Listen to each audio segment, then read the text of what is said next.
Welcome to RetroLogic, episode 68. I'm Dan Caparello, here with Sam Wagers and our very, very, very special guest from our Discord, our very own Bruce, a.k.a. Togobap? Togobap, that's right. What does that mean? Right, exactly. It's actually a jumble of my nickname and my childhood nickname and my name, Bruce Alexander Patterson. Oh, BAP. That's right. Great. I've always read it. I've known you for a couple of years, but I never asked you what it meant because everybody's got weird names online. But now I know. Yeah. Sam, what's going on, dude? I'm just happy to be here, I guess. I guess. That's good. It's good to know you're alive. You're alive and well. You're healthy. John, unfortunately, will not be joining us tonight. He is indisposed at the moment, but he will be back. Rest assured. Sometimes he takes little breaks these days. He's got a lot of kids and stuff going on, so we give him all the grace in the world. But RetroLogic isn't just a podcast. It's also an awesome community. You can visit retrologic.games, scroll down and click the Discord link to join the least toxic bunch of retro gamers on the internet. We've got weekly giveaways, question submissions, collection show and tell, and much more. You can also be featured on a show like our good friend Bruce here, who's, just your run-of-the-mill awesome community member, is now a guest on RetroLogic. So if that's something you are interested in, I suggest a good place to start would be to join in the Discord. A bit of housekeeping first. Odama-rama has wrapped, guys. We're recording on the last day you can ever play Odama ever again. But we are having our community podcast this Thursday night at 9 p.m. And if you want to, if you played Odama with us in January and you want to join up, you need to be part of the Discord community. So join that, and then go to the Odama-rama channel, and there you will find a link to the Google Doc, blah, blah, blah. Just join the Discord and ask me. I'll show you where it is. That is coming, and that is going to be a lot of fun. I've got a few signups, so it's going to be a nice little cool, fun show all about Odama. Also, February, our Retro Rewind game in February is Breath of Fire. We're calling it Breath of Firebruary. And later this month, I'll be featuring one of my good podcasting friends, Red, over at the Pixels, Red Mage podcast situation over there.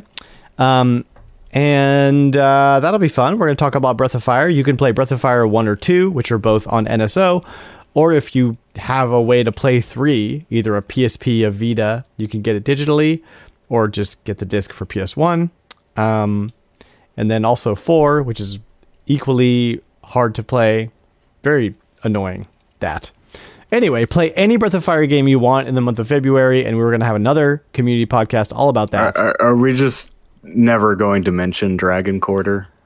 Is that a faux pas? Does anybody? No, it's fine. I don't care. But I have a copy of it. I've never played it. I might actually do that. Now you have to. You're obligated. Yep. Downright obligated to play it. So do that. And we're going to jump into our icebreakers if you don't mind. And Bruce, since you're our guest, let's hear from you first. What did you buy this week? What did you play this week? Well, I haven't bought anything this week. I did write some things in the notes that's recent. Yeah, that sounds good. Yeah, my last game that I bought was, I'm trying to remember now, Valhalla. I keep thinking Animal Crossing because AC. Assassin's Creed. Animal Crossing Valhalla. Got it. Yeah, I like that version better. Yeah, I bought that one because I couldn't say no to the special. It was from $70 to $16. So on Stadia. So I did pick that up. I tried it out. And that's the only thing I bought recently. Okay, sweet. But what I've played, we jump in right into that? Yeah, go ahead. What I've played is a lot of Hyrule Warriors Definitive Edition, because I had played and was playing that before Skyward Sword came out. And then I dropped that for Skyward Sword, finished that, and then I lost it. I forgot all about it until my daughter reminded me, and I'm back into that now. I've been playing also. What's that racing game? Burnout Paradise. Yeah, it's fun. You just do a couple rounds in there and then stop and start. I like that game for that. Is that the Switch version you're playing? Yeah, the Switch version. Oh, yeah. And what else did I put on the list? I can't see my list. Assassin's Creed Valhalla. Yeah, I played that a little bit because I needed to see what it looked like. How is Stadia running for you? I love it. It works well? The only thing I don't like about it, it's just my Android television. It doesn't work well with Wi-Fi. And if it has the app inside, but it doesn't work well with the Wi-Fi. So that's my television's fault. I gave my Chromecast Ultra to my father for him to use his remote. I gave him for Christmas. So I use it on the computer, but I love it. I've never had any issue. Mm-hmm. The only issue I've had was the Wi-Fi with the television. Yeah, I had a similar situation where on some devices it would work better than others, and it all had to do with the Wi-Fi. And if I'm hardwired, it's flawless. Like, it's perfect. Yeah, which is the ideal way to play it. But yeah, Wi-Fi is spotty as it is. Awesome. Thank you, Bruce. Sam, what about you? So as far as purchases, I only have one. That was just today. Digital purchase on Steam of Crusader Kings 3, the full, what do they call it? With the expansion pass. Royal Edition, I think is what they're calling it. I've been playing this game for 2 years on Game Pass. I just figured at this point I should own it because it is my favorite game of 2020. What is it? So this is a grand strategy simulation game meant to basically you control a legacy, a dynasty. So when your current character you're playing as dies, you will play as the next in line. So I mean you're a king or a count or duke or what have you, depending on where you are in the game and what you set up the conditions for when you started. And you're basically just trying to prolong your game as long as you can. There is a scoring system, but it's kind of self-objectives, really. You just kind of have fun with it. Most players are going to want to, paint the map. So I had a very long game that I'd played last year where I had pretty much taken over most of Africa and most of Europe. So at that point, I was just waiting for the Mongols to show up to make things interesting. But yeah, it's definitely an acquired taste. It can be complicated, but it is. Does it play like Civilization or something like that? I mean, if you've played anything from Paradox Interactive, they kind of have their own style. It's not exactly turn-based, but it is pausable. So you kind of just let things tick in real time, and you'll get prompted to make decisions. But you can pause and you can fast forward if you're just waiting around for something to happen. Okay. Is that turn-based? Like I said, it's not really turn-based. I wouldn't call it real-time, though, because things just happen, and you can change the speed, and you can even pause if you need time to think about something, or you can just let things happen without doing anything and let everything burn. Mm-hmm. It's very interesting too, because I would actually be tempted to call it first and foremost a legitimately role-playing game. Because it is a system that actually incentivizes roleplay, because there is a sanity system where your character has different traits, and they can be positive traits or negative traits. Even the negative traits can give you some bonuses. So a lot of the negative ones are based on like the 7 deadly sins, for example. So your character might have a trait that says he's gluttonous, right? Which gives him some stat changes. But also when you're given these little prompts, because they could be like pretty basic things, you make decisions, and sometimes there's a bad decision that you're like, why would you pick that? But when your character has a certain trait, you will gain stress if you choose to act against it. So if you continue doing that, you'll suffer a mental break and then eventually have worse and worse negative traits pop up. Like you'll go insane. That's pretty cool. Actually, it's a lot of fun. Yeah. But it is very much a kind of emergent storytelling device. I actually want to stream it at some point. I've been trying to find, but anyway, I bought it because the next expansion's coming out on February 8th. And I don't like buying DLC for games on Game Pass because if I don't own the game, I don't want to pay for the DLC. Right. Because the game might go off. And so I could buy it on Microsoft Store because games that are still on Game Pass, you get a 20% discount. But right now, Steam on the Lunar New Year sale has it at 33% off. So I'm Steam like, and there are reasons to have a sale. Yeah. So, awesome. And I still play most of my PC games on Steam. It's not on GOG, so that wasn't an option. I always look at GOG now. I remember they exist. I like what they do. Yeah. But Steam's pretty much my second bet. Epic, I just take their free stuff. I don't buy anything on their store. And so do I. Right. But yeah, I should anyway. I want to stream it, and I had saved, and I actually had it backed up because you can actually store it as just like a text file to input all the values. I had saved a character creator that looked like Waluigi. Oh my gosh, that I was using. And it's really great too because this is a game where you like get married and have children and play as your heirs. They all looked like slightly Waluigified, deformed humans, and it was great. Horrible. It was forming a horrible Waluigi empire. No, terrible. But yeah, Crusader Kings, it's great. It's only on PC for pretty obvious reasons if you play it. I don't know how you would make this work on a console. Right. All right. What else did you play this week? Yeah. Other than that, what I've been playing is just more of the same. More culdcep Revolt, more Spelunky 2. I actually rolled credits on culdcep Revolt twice. I'm still not done with it. This is just one of those games that likes to roll the credits. There's like a main quest, but then the main quest ends with like a plot twist and a setup for another one. So it rolls credits at the end of that, but then you're like, okay, the plot's not actually over. And then you do that and it rolls credits again, and then you unlock all these other like side quests. And you're like, okay, this game's huge.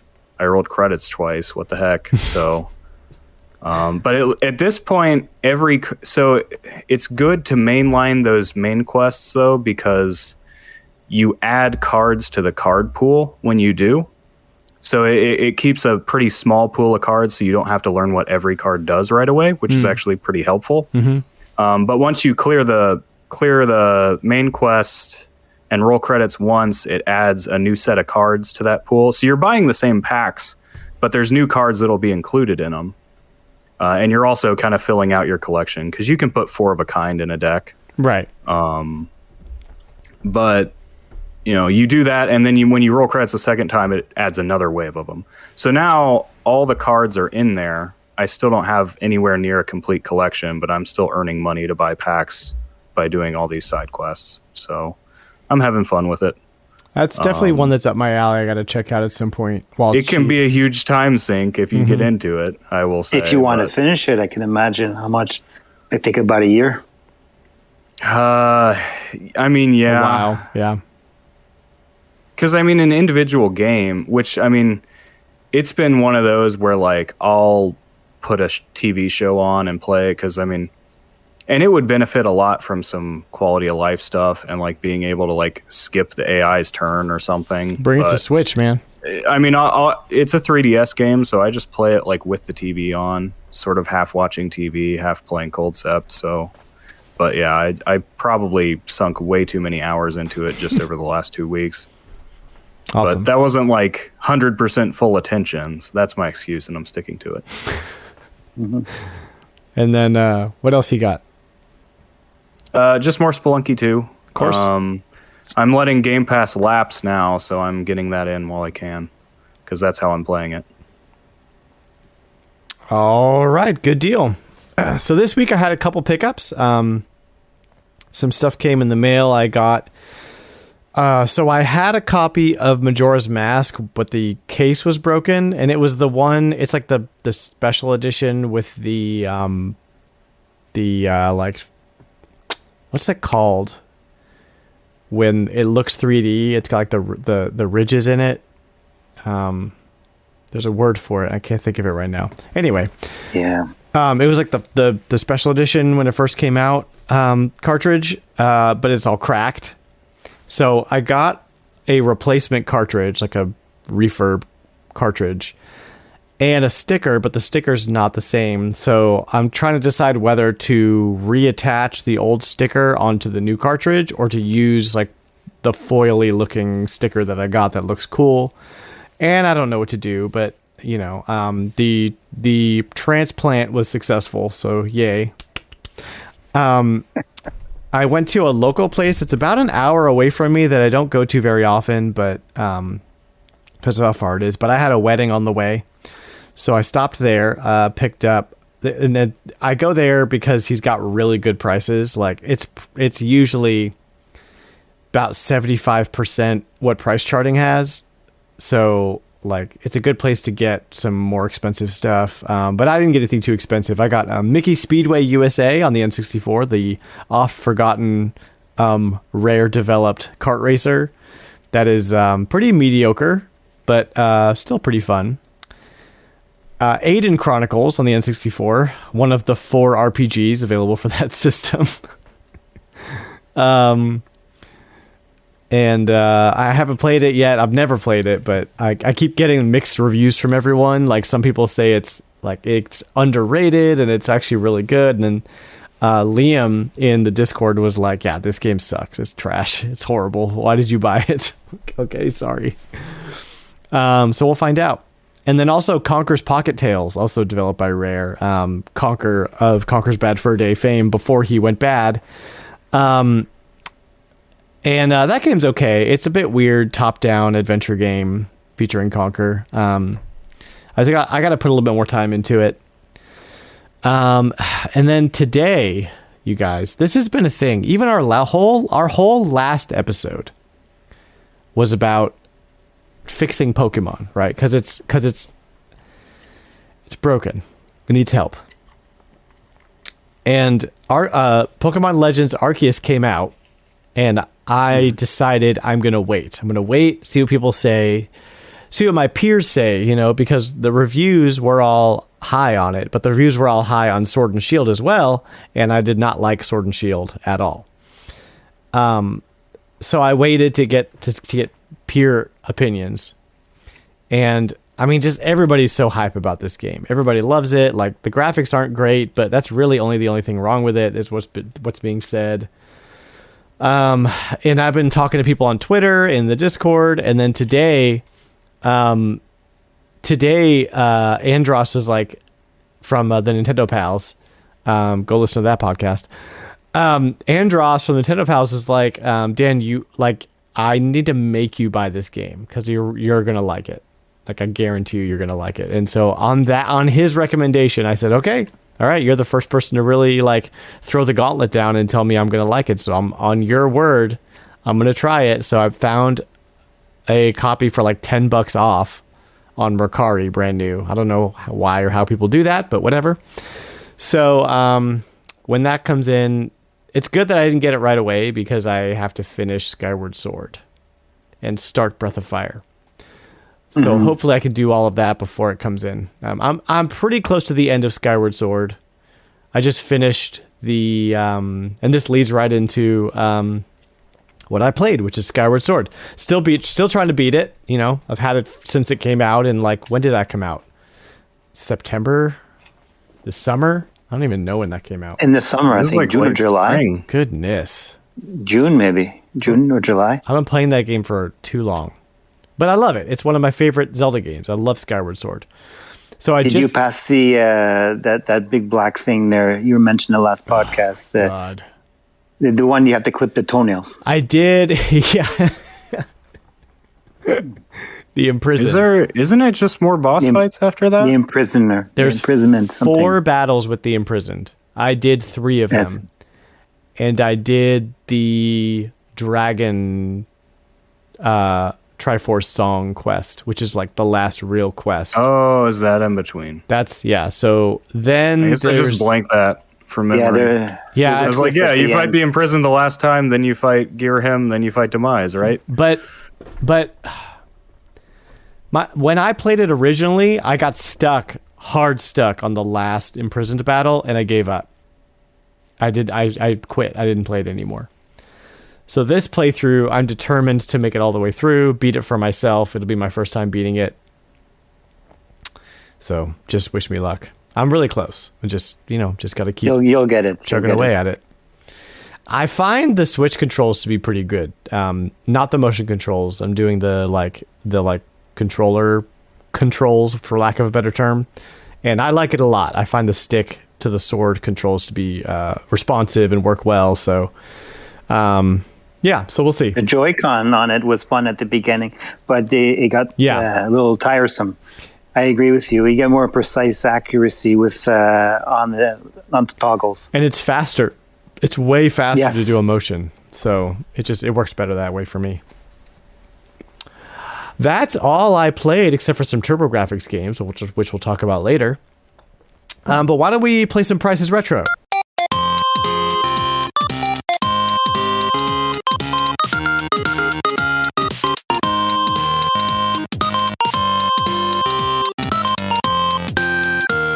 If this is your first time playing Price is Retro with us, this is how we play. I'm going to list off 4 or 5 games, and you're going to guess how much these games are worth currently in total, based on PriceCharting.com's current evaluation. We're all going to guess, and whoever is closest to guessing the actual value wins that lot. Everybody has a list, and we're all going to guess each list, and at the end, whoever wins the most number of lots wins the episode. Ta-da! There's also the Ghost, good old Poltergeist, with us, who won last episode. He always guesses $300. And that's that. Sam, are you in a position to do the spreadsheet? Give me a minute, because I totally forgot that I should probably be ready for that. No problem. It's totally my fault, because I got a message from John late, and I forgot to tell any of you that he wasn't going to be on. So that was a secret that I kept, which you are now, listener, you are suffering the consequences of by allowing to listen to me stall while Sam pulls up the list. But we have 6 lists tonight. 6. There's the 3 of us, and I have 3 guest lists from the community. Got me, Sam, and Bruce. Got Skinny Matt, who has been playing with the idea of sending us a list for a while, and I finally think I convinced him to do it. He sent us a list. Chris HL, good old Chris, sent us a list. Fellow Canadian, I believe, Bruce, right? Oui, monsieur. And then Flightsy, of course. You can't have an episode without a list from Flightsy. So that's who we've got. No Spot the Fake, but I do have a Blankopedia. So, let me pull that up too while we're doing all that stuff. And then we have another little game which Flightsy actually came up with. Kind of. It's called, he called it Name That Who's That Pokemon from the old anime. And he says, kind of like a Blankopedia, put a Pokemon in there, read off the description of the Pokemon from Bulbapedia, and then have you guys guess who I'm talking about. Bulbapedia? Bulbapedia is Wikipedia, except just for Pokemon. Okay, I'm not familiar with that one. Yeah. There's also Sarabi.com, which is another kind of the same thing. but yeah, Bulbapedia I think is the one of the recognized leaders in the wiki Pokemon space. Sam, you look ready. Yep. All right, cool. And hey, you know what? Since it's last minute, if things get messed up, no worries. We'll work it out. It'll all work out in the end. I'll just break the ghost again, and it'll be fine. Just break. If the ghost gets broken, then no harm done. Okay, so I think I'm actually going to go first this time with my list. Just kind of loosen things up a little bit. We've got 4 games. These are all lesser-ish known RPGs for their respective consoles. We've got Wise, Books 1 and 2 for the TurboGraphx CD, complete in box. I think it's pronounced Wise. Is that right, Sam? I think it's East. Is it East? I agree with him. All right, okay. I don't think I've ever heard anybody talk about them before, so I'll be the first to let you know it's pronounced I East. only know that from the 9th game, because they did talk about it in a Indie Showcase or Nintendo Direct or something. Oh, okay. Oh, East 9. Okay, that's how you say that. East, now we know. East, Books 1 and 2 for the TurboGraphx CD, complete in box. Magical Star Sign for the Nintendo DS, complete in box. Aidyn Chronicles for the Nintendo 64, loose. And Tecmo Secret of the Stars for the Super Nintendo, loose. The store that I went to this week had a copy of Tecmo Secret of the Stars that I was very tempted to snag, but I have no experience or love for that game anyway, so I decided against it. What were those last two again? Sorry. I'll read them all off. Ease, Books 1 and 2 for the TurboGraphx CD, complete. Magical Star Sign for the Nintendo DS, complete. Aidyn Chronicles for the N64, loose. And Tecmo Secret of the Stars for the Super Nintendo, also loose. So, that's them. Anybody got a guess? So I have to guess the total? The total. Yeah, total of all 4. You want to hear them again? No, not for me. All right. And the polterghost will, what did you call it again? Poltergeist. The poltergeist, sorry. And that's if, I'm sorry, I'm not familiar with that one. He is guessing $300. Oh, it's always $300. Yeah, and that's why I won last time. Mm-hmm. Mm-hmm. Okay. Can I guess 299? Right. Good, that's good. Go ahead. I'm at 325. I don't know. All if right. either of us is very close, the ghost might take it. So, the total is $301.25. I was thinking of 301. I went 299. Man, if you had gone 301, that would have been some kind of record for a guest. That's crazy. I agree. So you're the human winner there, Bruce, on this lot. But unfortunately, unfortunately, the ghost has you by about $1. So, the prices are East Books 1 and 2 for the TurboGraphx CD complete is $151.25. Magical Star Sign for the DS complete is $22.55. Aidyn Chronicles for the N64 loose is $27.45. And Tecmo Secret of the Stars for the Super Nintendo loose is a cool $100. Yes. Bruce, you want to go next? I'm still calculating the total because I wasn't aware that I needed to have the whole total. All right, no worries. I have to be transparent with you. I haven't listened to any of the episodes since your new season. Hey, no worries, man. Zero time yet, but they're still downloaded in my phone. I'm ready to go as soon as I get to them. Especially without a commute, I can imagine that being. That's what happened to me. I all but stopped listening to podcasts, except my own, just to have like a quality. Unless you got a lot of grass to cut or something. Yeah. Yeah. Or snow to shovel. Right, exactly. Yeah, dishes, laundry, that kind of thing, which I also do, and that's usually when I do my listening. But It's tough these days. Then Sam, why don't you go ahead and do your list while Bruce does his calculations? All right, I've got mine here. My theme has nothing to do with the TurboGraphx. That would have been too obvious. So these are actually all games that in some form were on the Sega Saturn before they were on these other platforms. I don't know.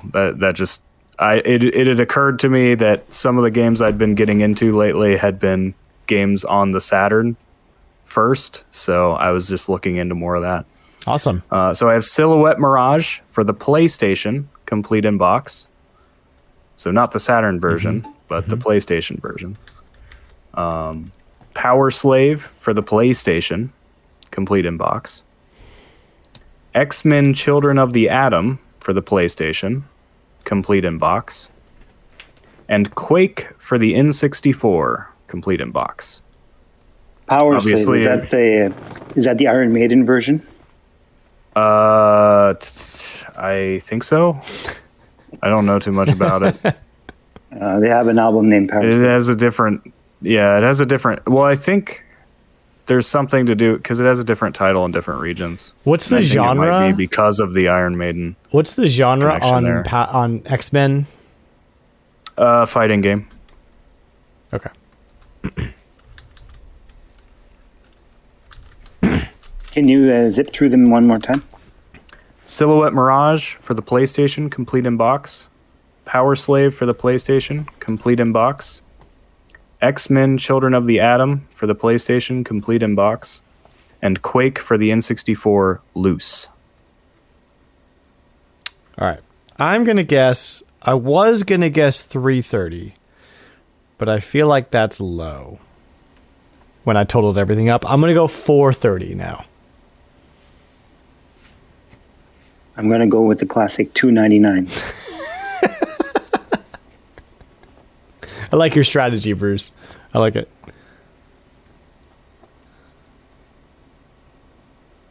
That's $299. I don't have to be specific. $200. Yeah. We are awaiting the results. All right. Sorry. I'm worries. unable to talk and enter those in at the same time. No problem. Dan is going to take that round because the total is $398.61. Had a hunch. So Very you were good. off by Some numbers. It's fine. by $31 and some change. Bruce, are you ready with your list? Yes, I am. Let's do it. Do you want the breakdown? on those Yes. I'm prices? sorry. I jump the gun all the time. So the first three are actually very close to each other in value. Silhouette Mirage, $128.52. Power Slave, $122.52. X-Men Children of the Atom, $129.63. And Quake for the N64 as a loose cartridge, $17.94. That's what's up. Okay. Go ahead, Bruce. All right. Splatterhouse, loose. What console? And PG-16. I should be specific. But it's, I don't know if any other console has it physical. I think Sega Genesis did. Okay. So Splatterhouse, loose. These are all TurboGraphx 16 games. Oh, good. Okay, good to know. Plax, loose. Legend of Hero Tonoma, loose. Magical Chase, new. New? Yeah. Throw that one in for fun. Why did you do that? Because you don't like them, that's why. You know me too well. Okay. Sam, I'm going to make you guess first. Oh, great. Well, you know what? Those other ones don't matter because I feel like Magical Chase is going to just dwarf all the other. Maybe I'm wrong. Possible. New games can be weird. I'm just going to say 800 and call it at that. Okay. Well, I was going to say 530. And actually, I think I'm going to stick to that. I'm going to stick to 530 because I don't know who's jonesing for a copy of Magical Chase these days. I'm going to lowball it. I'm going to say 530. Survey says... Dan says 530. And the ghost host says 300. Okay, are you ready? All right. $12,333.18. Oh my gosh. What is up with TurboGraphx games that have to be so expensive? Who's paying $12,000 for... These are from pricecharting.com. I know. I'm saying who's paying that? Who is that person? No, I mean, how much does Magical Chase lose? I mean, that's an expensive game. It? New condition is crazy, but I mean, yeah, I believe Magical Chase is a away. very expensive game. Magical Chase in is general. $11,626 new. So How much? I guess they didn't make that many to have it that high. Here, let me see here. Magical Chase. Let's look it up since you don't have the... Yeah, I mean, loose, it is... Yeah, loose price 4,000. Yeah. 4,250. That's what I've got here. No, the PC Engine game is about 600. They're witches, and I guess is it a racing game or a shmup featuring some pink witches? That's... I don't know about you. I wouldn't pay $4,000. Yeah, what is that? Is that the one that they coined the term for, or is that cotton or one of those? It's a queued 'em up. That's queued 'em up. Queued 'em up. Right. Yeah. Okay. Well, interesting list, Bruce. Thank you for throwing us all off. Wow. Yeah. So I think so. Unfortunately, we actually don't count new sealed games in our lists anymore as like part of the like scoring because of this reason. Like that's gonna cream the scoring for any other. See, the thing under the new rules though, that only matters in the tiebreaker. Oh, you're right. We go by who won the round. Yeah, you're right. You just don't want me to have a win. I know. Dan. We'll count it. We'll count this one. Well, I was the closest. Never mind that I was off by 14,000. Legend of Hero Tonoma loose is $608.31 anyways. Yeah, great.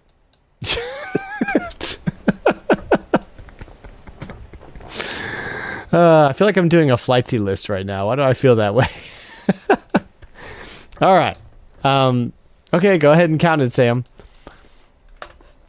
All right. We've got 3 guest lists for us to guess this episode. We're going to start with Skinny Matt, who has finally submitted a list.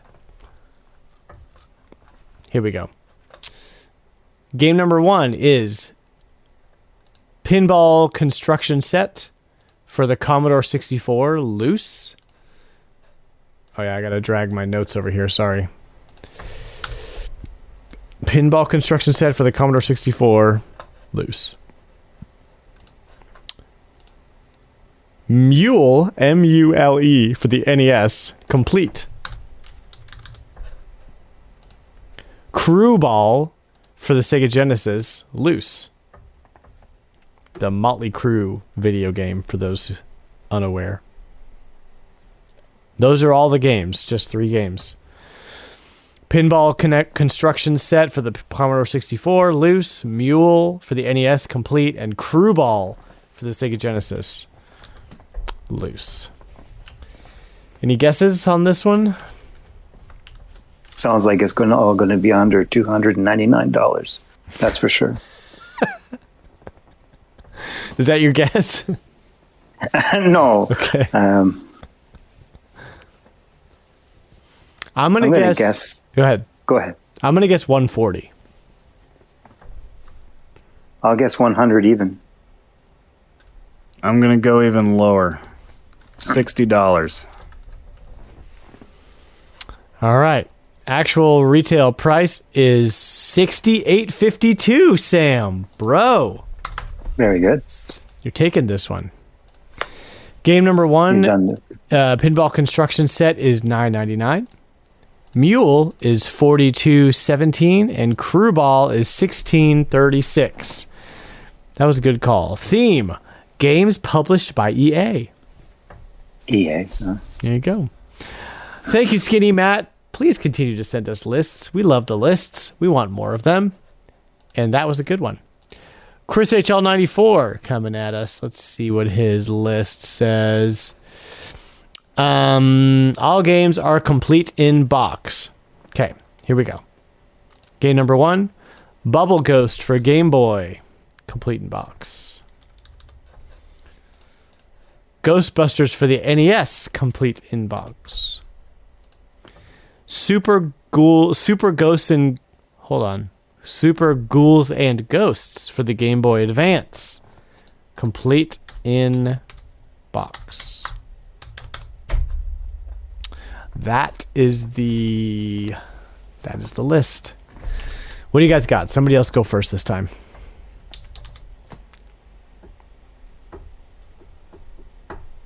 $295. All right.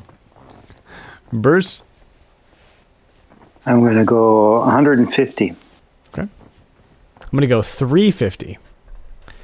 Actual retail price is $320.68. Which gives it to Sam.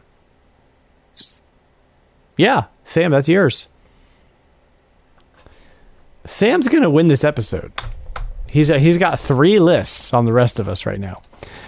Game number one, Bubble Ghost, goes for $107.39. Ghostbusters for the NES is $111.34. And Super Ghouls and Ghosts for the Game Boy Advance is $95. The total was what again? $320.68. And your guess was $295, right? What was your guess? Your guess was $350. Excuse the yawn. So you weren't off by.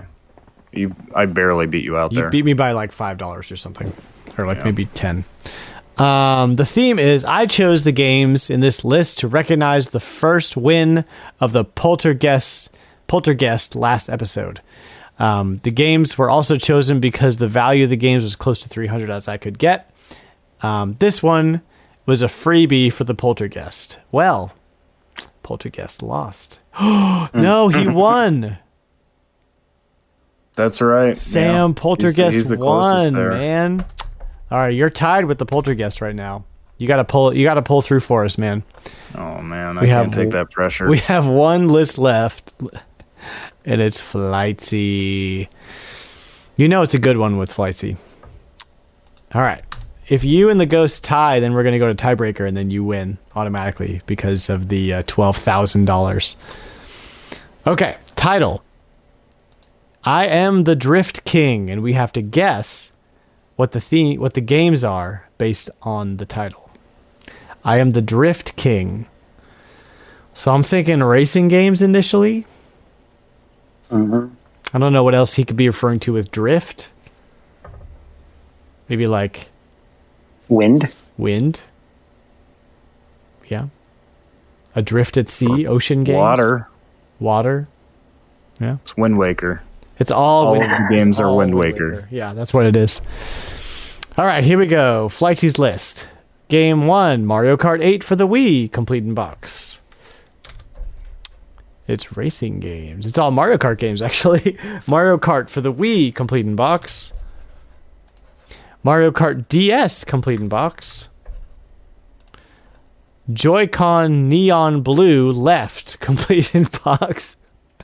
What? You heard me. Joy-Con, complete in box. Joy-Con Neon Red, right. Complete in box. And Madagascar carts for the Wii. They ran out of ideas. That was a journey. We went on a journey just then. Oh boy. Okay, so awesome. Let me count my thing up here.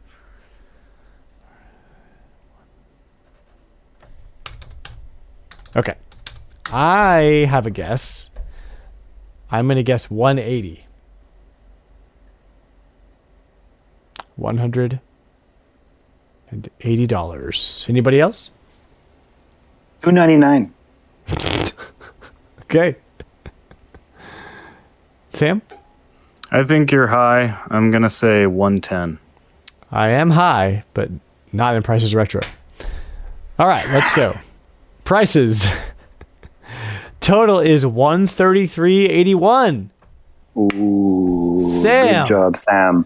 Taking I think I won a game. the lot and the game Took right 3 from the rounds. clutches of the poltergeist no. himself. Yeah. Let me give you the price breakdown. Mario Kart 8, $16.47. Mario Kart Wii, $34. Mario Kart DS, $13.99. Joy-Con left, $37. Joy-Con right, $26.13. Curious. Madagascar, $6.22. Again, with a total of $133.81. And of course, he's got an explanation for his theme. The focus of this list was surprising the players while still relating to my title, The Drift King. Originally, the description was just making people think it was about racing. Yep. And then the whole list would be Joy-Cons commenting on the Joy-Con drift. Then I thought of copying my I Ain't Afraid of No Ghosts theme, having all Mario Kart games until I ended with the unexpected Joy-Con. Finally, I decided to throw in an extra twist, Madagascar Kart. I used to own it as a kid, and I even had the Madagascar Kart's Wii wheel. All put together. I hoped to first get you to think the list was all Mario Kart, surprise you with the Joy-Cons, getting you to think it was half Mario Kart, half Joy-Cons, and surprise you again with Madagascar Kart. Did it work? I'd say so. I had no idea what was going on the whole time. Sam, congratulations on the win. Yep. I think we got a best or worst total difference that won record. Yeah, maybe with that $12,000. Amazing. Let me drag my notes back over here. And we will continue with the games. We're going to do just one little Blankopedia I've got for you guys tonight. Blankopedia is a game I made up. I'm going to start reading the description of a game in Wikipedia. As soon as you think you know it, you can just yell it out. If you're wrong, I'm going to let the other person guess. And if you're both wrong, I'm going to keep reading until somebody gets it right. Y'all got it? Okay. All right. Blank, known as PC Genjin 2 in Japan and PC Kid 2 in Europe, is a 2D platformer set in prehistory, originally for the PC Engine / TurboGraphx 16 console. Bonk. Which one? Bonk 1. No. Sam? Bonk 2. It's not what it's called. Bonk's Revenge. Bonk's Revenge! There we go. I had to think about what it was called. It's PC Genjin 2, PC Kid 2 gave away that it was the second one, but yeah. Bonk's Revenge for the TurboGraphx 16. That was fast. That was a quick one, you guys. We are also going to play Flightsy's game, Who's That Pokemon? I don't know how well you guys know Pokemon. Bruce, you know Pokemon? Wobble Puffet. Okay. That's a good Nintendo Dad's reference. Sam, what do you know about Pokemon? I know the Pokemon. Okay. Some might call me a Pokemon professor. Well, I didn't remember. They'd be wrong, I didn't but they remember if could. you knew him or not. So here we go. We've got this Pokemon. We're going to read his biology. Here we go. Blank is a teal Pokemon with a cream spot on its chest. Its round head is teal on the top half and cream on the bottom half. It has big round eyes and large pointy ears. It has 5-fingered hand and cream feet with 3 clawed toes. The fur close to the bottom of Blank seems to resemble a dress. Blank has 2 pointy teeth that stick out of its mouth even when closed. It is a hyperactive Pokemon. It does not mind walking and running from place to place as it looks for food, but it is usually very slow moving. Blank tends to store food in its long fur, although it sometimes... Snorlax. No. Bruce? No, No? I have no idea. Okay. Forgets about its hidden food. Its stomach allows it to eat nearly anything, even rotten food, and they are indifferent to flavor. It can also eat many servings of food at a time without chewing and rarely gets full. It eats Wait, is it Munchlax? Munchlax. I was on the right track. You were on the right lax. Munchlax. Number 446. Yes, guys, that's how we play Who's That Pokemon? That's an interesting one. I don't know. I feel like the description has to go on for a while before you get a real clear picture of who it is. Because there's so many Pokemon, and I only know probably 200 of them. I may know 5. Yeah, exactly. And since there's no John, there's no trivia cards, so we're going to wrap up the Price is Retro. Congratulations to Sam for winning. Congrats to Bruce for just being our guest and having a great time. And if you want more Price is Retro, you can go to retrologic.games and go to the podcast. I think it's on the RetroLogic podcast section. You can check out the Price is Retro database where it has stats from all of Season 1. Really fun stuff. Anyway, go ahead and let's take a quick break. When we come back, we're going to do our show topic featuring Bruce, which is the legacy of the TurboGraphx 16. We will see you guys in just a minute.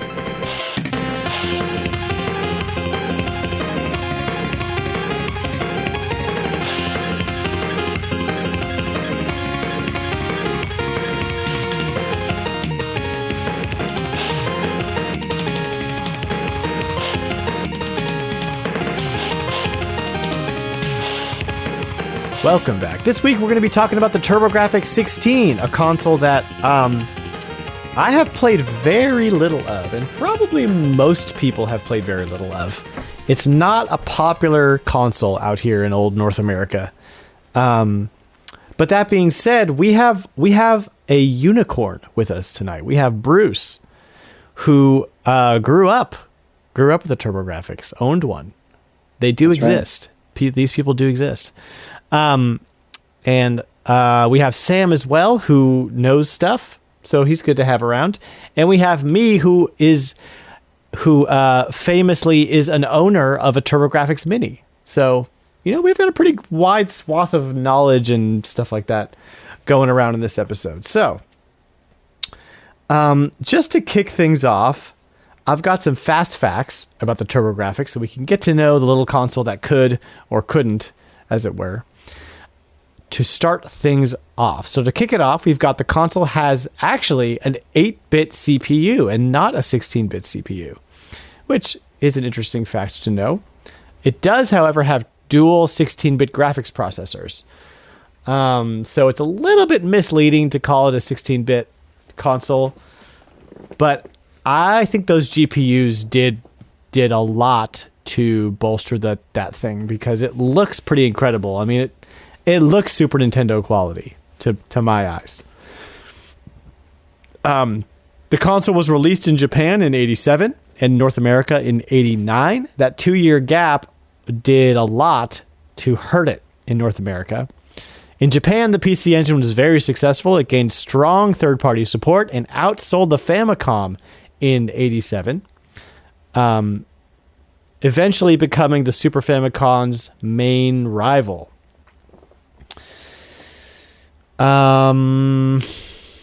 So, Bruce, I want to focus on you here for a second. You owned one. Sure. You were one of the kids on the block. I did. Who had a TurboGraphx 16. You sent me some notes, but I just want to hear from the horse's mouth. Tell me about how you got one, and what your initial thoughts were as a young kid with a TurboGraphx and not a Super Nintendo or Sega Genesis. That's right. During that time, I was around 35 years ago, I think, for me. I'm 45, going on 46. And so it was a while now. And thinking back I knew people from school. I knew people around the neighborhood who had the Nintendo Entertainment System, and I wanted something different because everybody was playing the same games.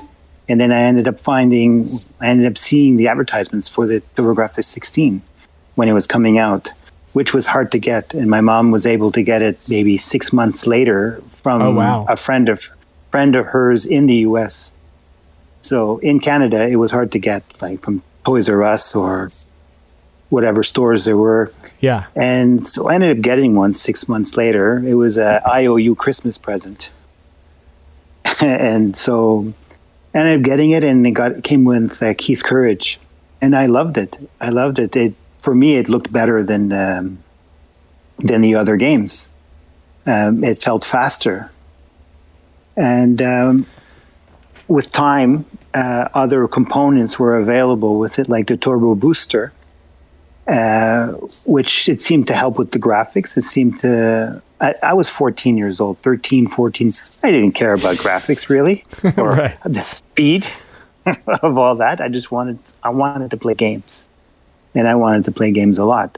And I was an only child, so there's a lot of game playing along. And I ended up playing that, and of course I had friends, lifelong friends, Seb, Ben, and Martin. We lived close-knit together around in the neighborhood, and my friend Martin had a Master System, and I had another friend, Sebastien, who had a Nintendo Entertainment System. So we would go to one place and go to another place, and then we used to one night over there, one night over here. Mm-hmm. We had a lot of fun with doing that. Chips and soda. Cool. I think it's cool that you didn't want what everybody else had, like in school. You wanted to be different, to experience different things, because you kind of had the experience of the Nintendo, and you said, like, well, what else is there? You know, why? Yeah, exactly. It's kind of the best of all worlds, other than having them yourself, is to have friends who have it and get something new, unique. Why do you think you had that thought process? Like, what do you think drove you to be different? It's the way I've always been. When I was young, I wanted to be different from other people, other kids. Some kids would like this kind of toy. I would go for the other toy. Everybody would get a Megatron. I would want something else. Or Optimus. Everybody wants Optimus Prime. I wanted Megatron. Or Soundwave, a different kind of Transformer than everyone else. And that ended up happening that way. Or everybody wanted He-Man. I wanted something like Man-at-Arms. So it was all, I've always been that way, driven to be different. I didn't want to have the same as the other people. Awesome. Yeah, good deal. What other accessories did you end up getting for the good old TurboGraphx? Almost all of them, I think. And like I mentioned before, the Turbo Booster that hooked up to the back slot that you would been able to put in, like a PC, go figure. And then the Turbo Tap was an extension that you plug into the front for you to add 4 controllers. Mm-hmm. And then I ended up getting other controllers. I think just 2 maximum, because I didn't have any games that had 4 players, and at that time I didn't know any. No Bomberman. No, I was never able to catch a Bomberman because they were hard to get. Yeah, so how did your mom find games, since like everything seemed to be pretty difficult to find? Were there games available at your local toy stores? Just like yes. Couple? Okay. Yeah, actually it was called, I believe, CompuCenter. It was CompuCenter, it was a computer place. They had games there. And there was another store, that big box store that you would walk in, you write down the number of the item in the catalog, and you give it to the teller, and then they would go in the back and go get it, and they would come out. Those kind of stores. Mm-hmm. And what else was there with that? Oh, I ended up getting the CD player for it, the CD-ROM player. Oh, okay. Yeah, you hook that in the back of it. You have to take out the Turbo Booster, but put that in there for the CD games that I ended up getting as well. That's the accessories that I had for that. What were some of your favorite games?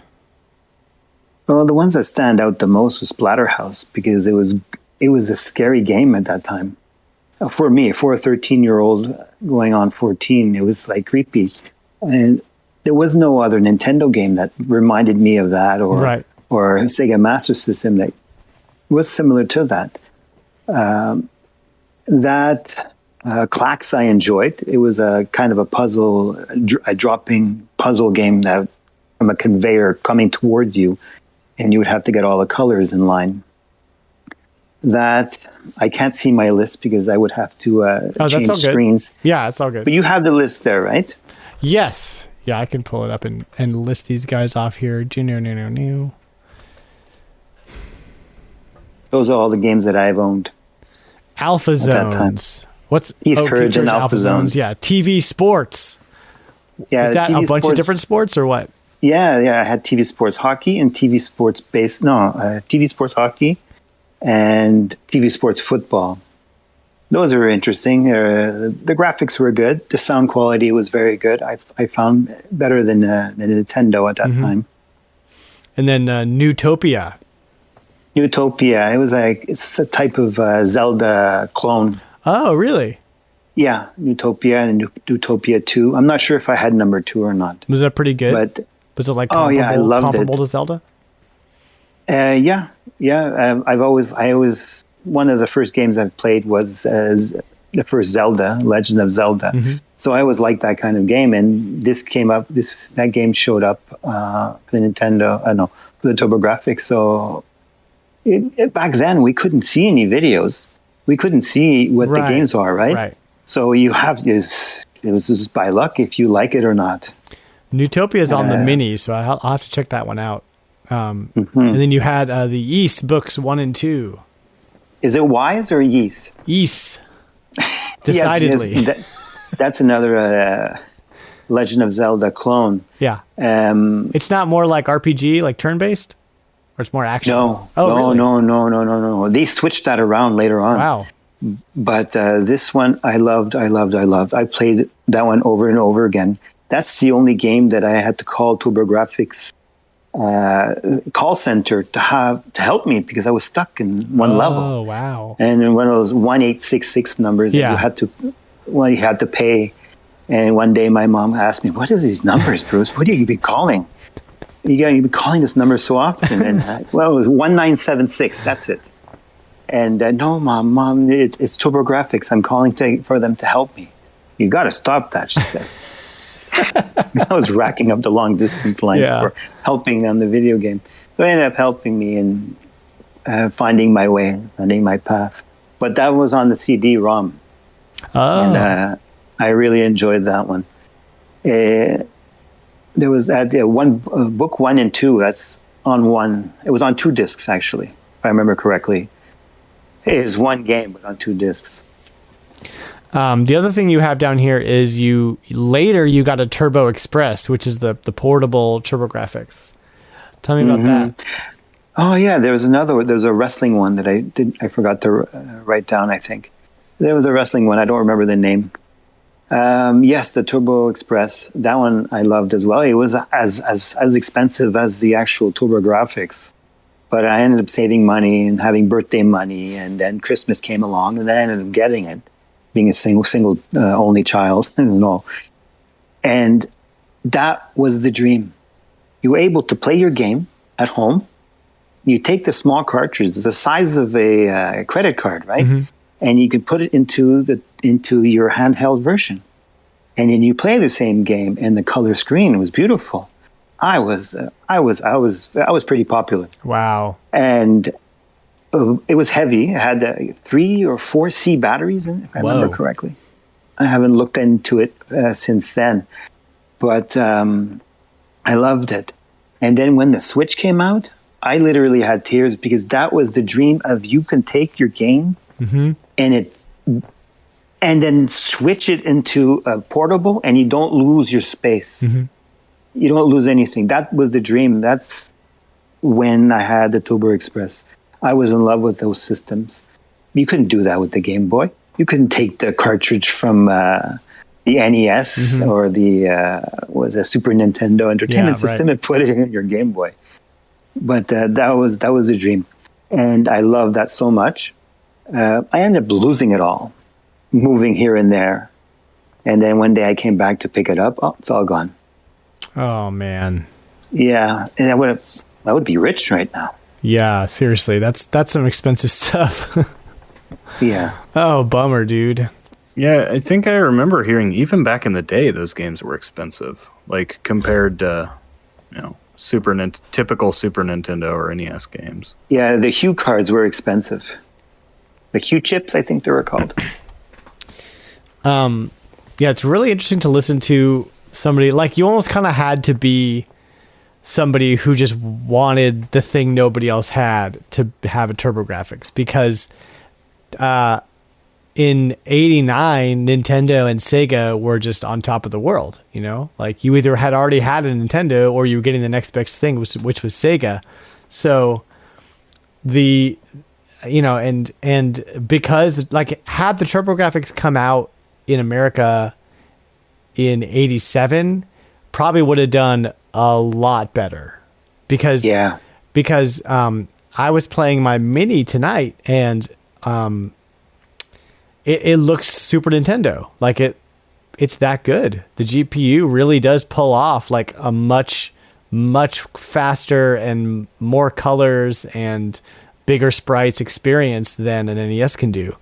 So the short list of games that I kind of threw some time into tonight and previously on the TurboGraphx Mini that I have is so tonight I played Soldier Blade, which is a shmup, space shmup, and I rented that. Oh man, that Soldier Blade is where it's at. Like that's a really, really good shmup.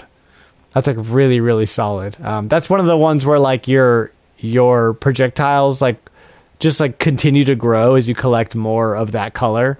And so eventually you're just kind of unstoppable. But if you get hit one time, the powers go down, and now you have to work even harder to get back. And that's just a mechanic that worked so well. It's also just really beautiful and has awesome music. Yeah, I'm in love with Soldier Blade. That game's great. Yeah, the colors are nice. I played New Adventure Island, which is probably the most NES-like game. I mean, it's also on NES. But I like the Adventure Island games fine. They're good games. I like the sprite size, though. Like, they're nice and big and colorful. Bonk's Revenge, which I gotta tell you, man, I'm not a fan of Bonk. I don't see it. Like, I wasn't a fan either. I had bought the first one, and I didn't. It was funny. It was cute. Yeah. It drone off. It's a funny character, but yeah, it just controls a little weird, and it's kind of hard to know like exactly where you're supposed to go. So, not the biggest Bonk fan. Played Super Darius, which is kind of like Gradius, but it has a different power up system. I died a lot in that one. And then I played a little game called Bomberman Panic Bomber, which is not a Bomberman game. What it is it's basically Puyo Puyo with bombs, And so instead of giving the other player trash when you get a combo, you give them bombs, and like it's a little bit of a more fast paced than your typical Puyo Puyo, because the bombs will explode and that will kill all your trash. And so kind of like you're simultaneously like trying to make combos while also getting rid of your trash.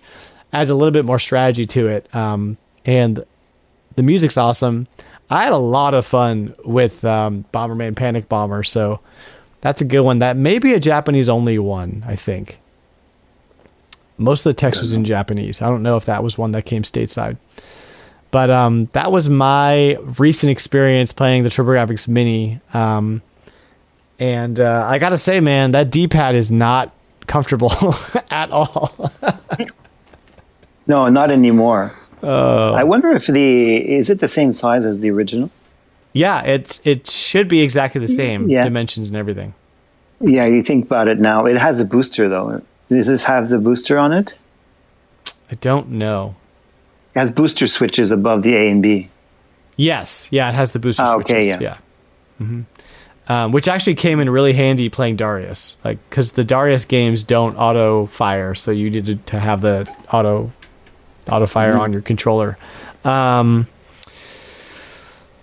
what else? Well, the thing that I really want to see is if they made USB arcade sticks that will work with the TurboGraphx Mini, because I think that would be a much more ideal way to play a lot of these games, considering that the console's really shmup, platformer, pinball, and heavy. It's Pinball. heavy. You have the pinball games in there too, don't you? Yeah. Alien Crush. Alien Crush. I also played Alien Crush tonight, which is really that was great. a beautiful game. Man, the graphics I in had that game one. Yeah. are just unreal, man. Like kind of like grotesque. Devil's Crush as well. Yeah, Devil's Crush was very good. I'm really blown away by the graphics, considering that it was basically NES era. Really blew the NES out of the water with graphics. So that's my experience with the TurboGraphx. I owned one for a little bit in my collection, and I actually sold it to get the Mini because I couldn't afford any games.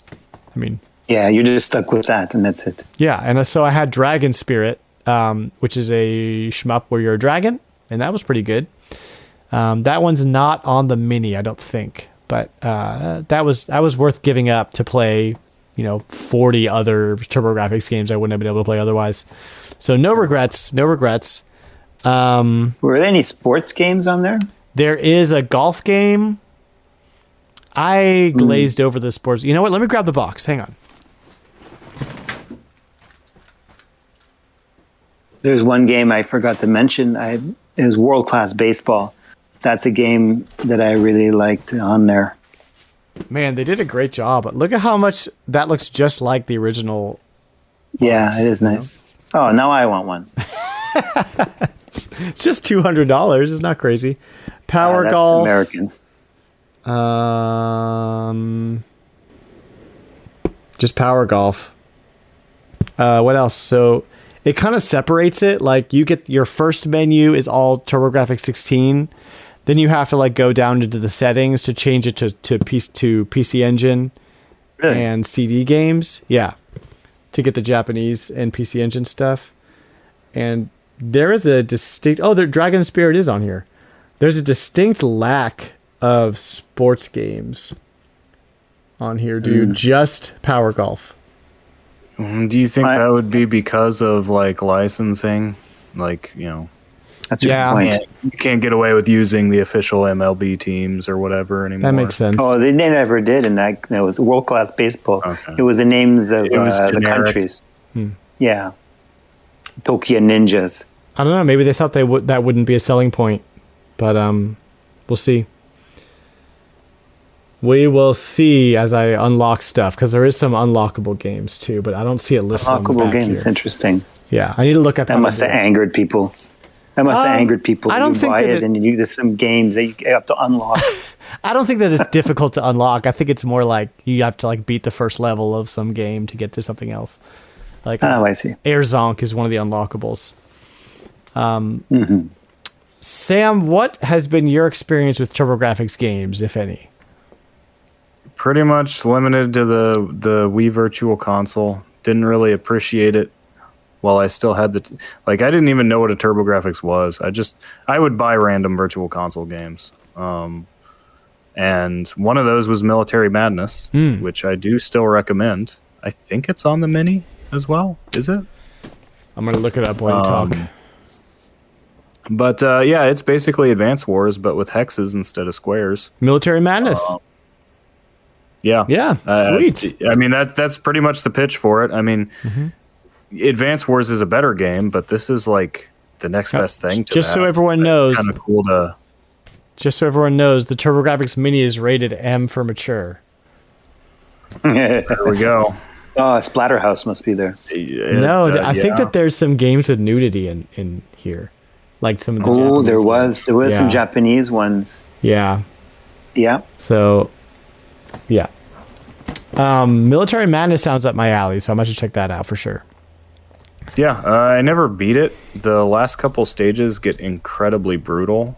There is actually an option to play 2-player as well, as I remember from that, but all it does is basically lets player 2 command the enemy for any of the campaign stages, which is kind of BS because every stage after stage 2 the deck is very stacked against player one.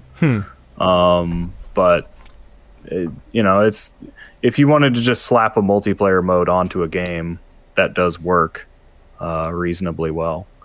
But yeah, I mean, I had a lot of fun with that. I've always been curious about the TurboGraphx because as I've kind of explored more old stuff, I've really found that I really enjoy games of the 16-bit era, no matter where they came from.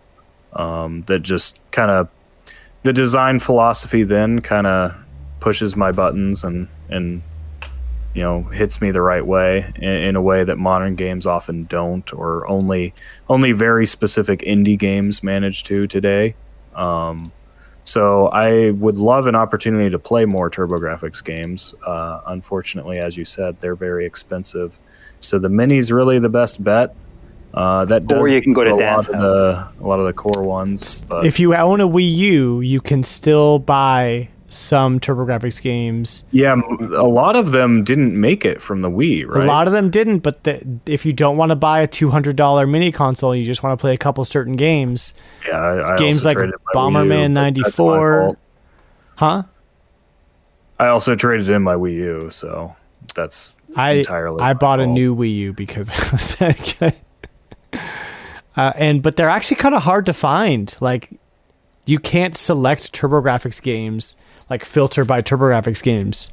So you almost have to just Google the game and see what's there, or scroll through all games, because it won't sort. It won't sort by TurboGraphx. So it's weird, man.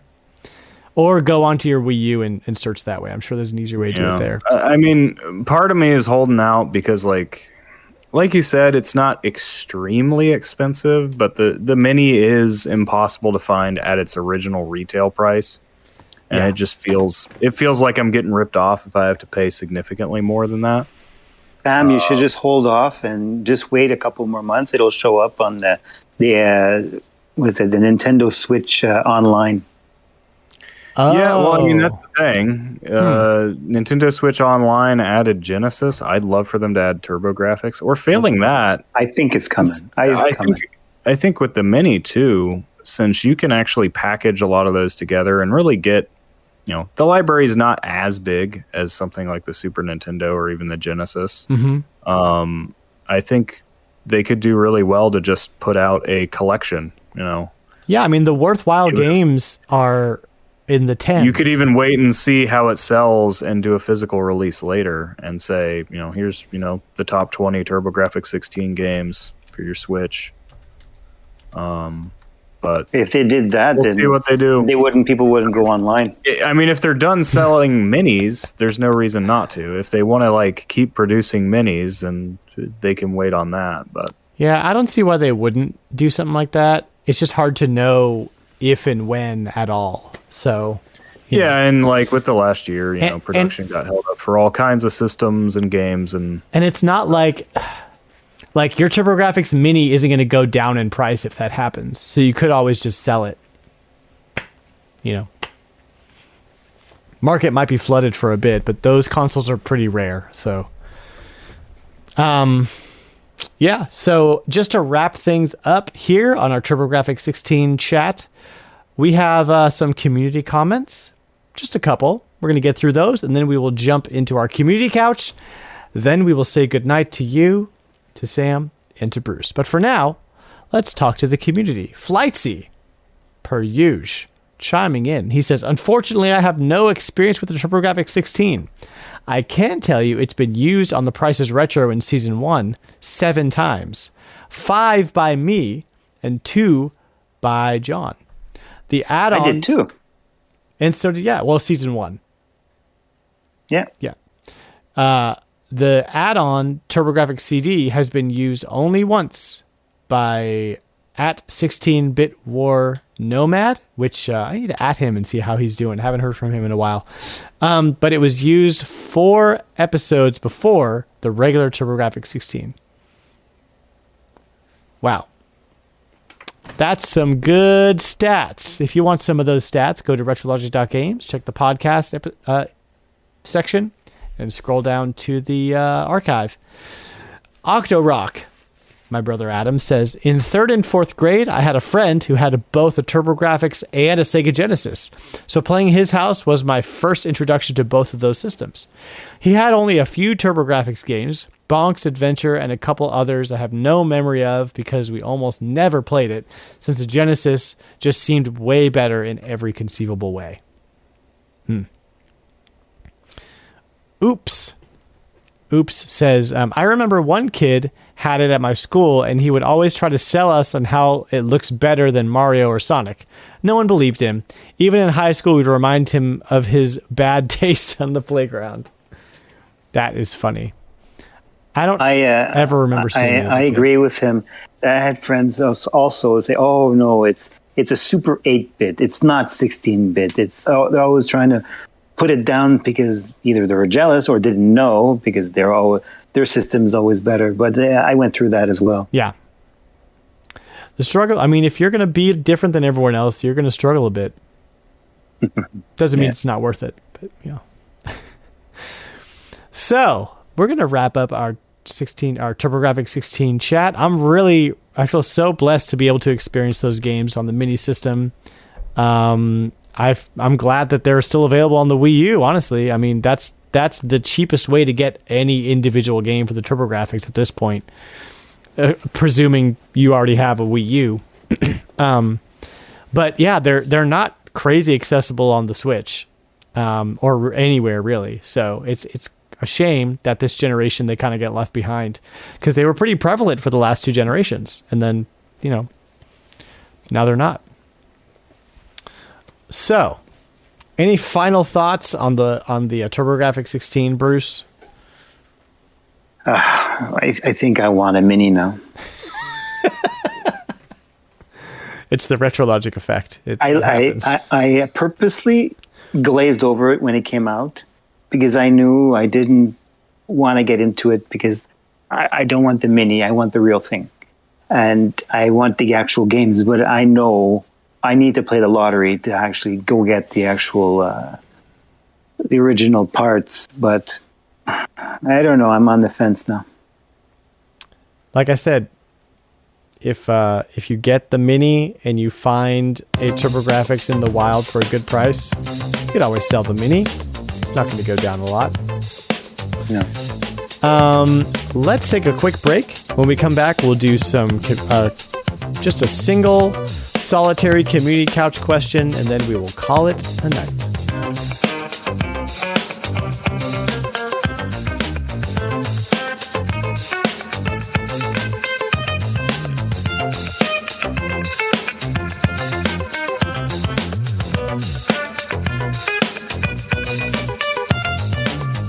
Welcome back. Just a reminder that our Odama-rama community podcast is going to be recorded this Thursday night. If you want to be part of that, if you've been playing with us and you are in the Discord, if you want to be part of that, you can jump in, go to the Odama-rama channel in the Discord and click the link, or ask me at me. This month in February, we are playing Breath of Fire 1, 2, 3, or 4, or whatever the PS2 game is. Find a copy. 1 and 2 are on NSO. Play along with us. Chat with us in the Discord. And we'll have our community podcast scheduled for later this month. Questions. Community couch questions. We've got Flightsy with us for a third time, giving us a good question. He says, community couch question. On last week's podcast, you were talking about how the Pokemon franchise hadn't changed much, and that releasing a game almost every year was decreasing the quality of each game. I noticed that the Kirby franchise also doesn't change much and releases games almost every year, yet it doesn't get as much division maybe, as the Pokemon franchise. What do you think the difference is? Why is the Kirby franchise universally beloved? Pokemon is much more divisive.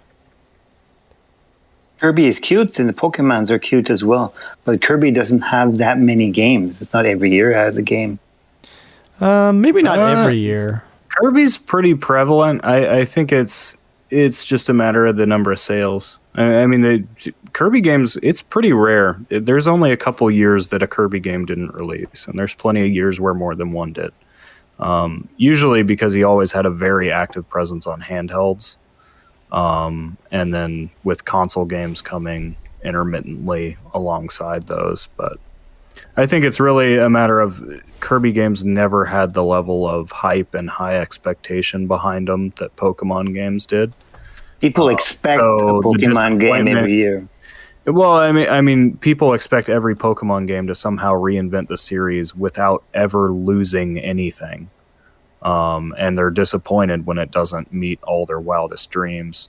Kirby games, I think people expect a certain level of quality, but they're not expecting, something revolutionary with the latest Kirby game. But I would point out that like Star Allies got some blowback. Particularly because it did come after Kirby did start to get a little bit more complacent. I think the series, at least when I was following it, did a pretty good job of spacing out the traditional Kirby games like Triple Deluxe and Robobot and like Nightmare and Dreamland, or the Game Boy Advance games, I guess, are kind of similar-ish. They had their gimmicks. But you had games in between that, like Mass Attack or Air Ride or Canvas Curse, that were actually just, they had Kirby in them, but that was it. That was pretty much where the similarities ended, was the characters in them. Or Kirby's Epic Yarn even is really not a Kirby game. Those are almost spin-offs, and even Pokemon has spin-offs. Yeah, but the difference is Pokemon has spin-offs and has a main installment every year. Mm-hmm. Kirby usually has a main installment every 1 to 3 years and a spin-off in between. Mm-hmm. I guess that's true. I think the other difference is the complexity of these games is widely different. Developing a platformer is different than developing an RPG with 800 little monsters that all need their own stats and balance and all that. So I think there's a level of... And also the expectation for Pokemon is much higher given the audience and given just the scope of the game being a massive RPG as opposed to, again, a side scroller. And I say just a side scroller, to compare to Pokemon, not that the Kirby games are just anything. They're very high quality games. But I think that there's a scope difference there that matters quite a bit when talking about why it's acceptable for Kirby and not acceptable for Pokemon to do certain things. There are more fans of Pokemon than Kirby, isn't there? That's true too, yeah. So when you have more of a fan base... You have bigger expectations. The expectations are all over the place, So you're almost never going to satisfy the entire audience. And that is also because it's so complex. That's another reason that you're not going to satisfy the entire audience. But it's an interesting thought, Flightsy. I look forward to trying out both Pokemon Legends and Forgotten Worlds, Kirby Forgotten Worlds, which is a new direction for the Kirby games this year. That'll be interesting to see. Guys, that is our community couch question. That is our episode. I want to give Bruce a huge thank you for staying up late, for hanging out with us, for offering his insight on the TurboGraphx, and for playing some games. I want to thank Merci beaucoup. I want to thank Sam for being Sam, for having a head full of knowledge and time to play games. That's always really helpful to have on the podcast.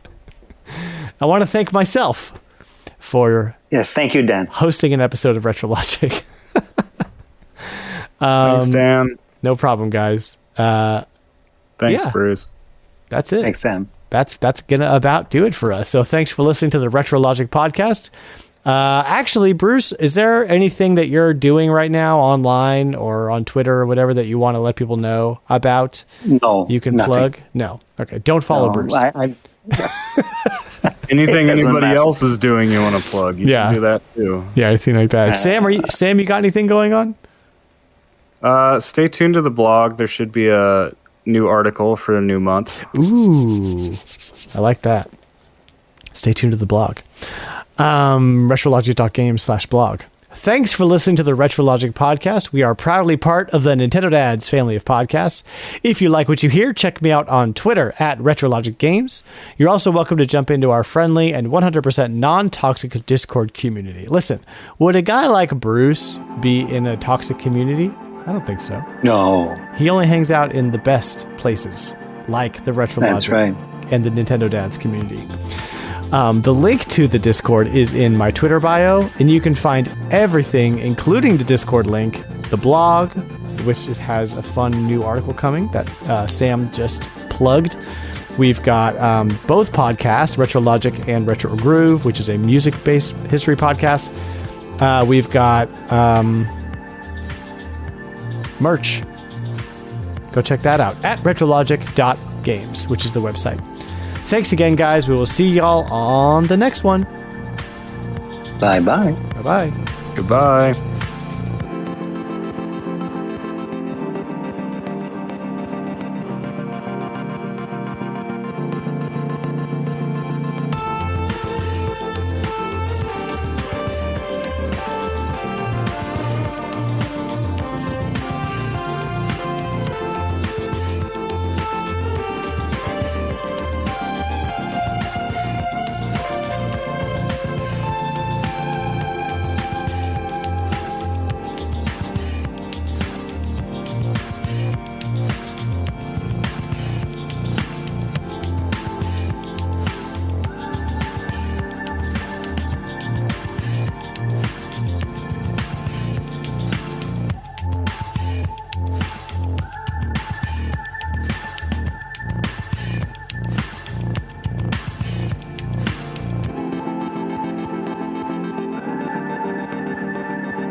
And I'm going to drag my notes over here.